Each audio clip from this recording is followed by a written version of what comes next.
প্রত্যেকটা কাজে কিন্তু ধৈর্য থাকা খুব প্রয়োজন। প্রত্যেকটা কাজে, যে কোনো কাজ। যদি কেউ ভিডিও বানায়, সেটাও কিন্তু একটা ধৈর্যের কাজ। যেমন যারা ফেসবুকে ভিডিও বানাচ্ছি আমরা, আমাদের এটাও এর জন্য কিন্তু একটা ধৈর্যের দরকার হয়।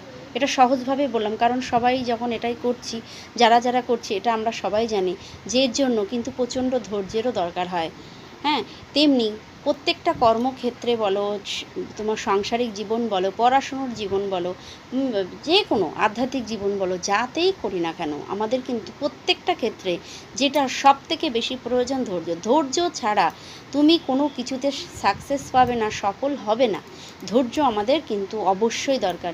ধৈর্য ছাড়া কোনো কিছু পাওয়া যায় না। দেখো না, পড়াশুনো যখন আমরা করতে বসি, তখন যদি আমরা সুন্দরভাবে মনোযোগ দিয়ে ধৈর্য ধরে না পড়াশুনো করি, আমরা কিন্তু ঠিকঠাকভাবে এগোতেই পারবো না। মাধ্যমিক পাশ করার জন্য কিন্তু আমরা এক লাফ দিয়ে মাধ্যমিক পাশ করিনি, আমরা ধৈর্য ধরেছি। 1 থেকে শুরু করে, সেই অ আ ক খ থেকে শুরু করে কিন্তু তারপরে গিয়ে আমরা মাধ্যমিক দিয়েছি। ধৈর্য ধরে পড়াশোনাটা করে কিন্তু আমরা মাধ্যমিক দিচ্ছি।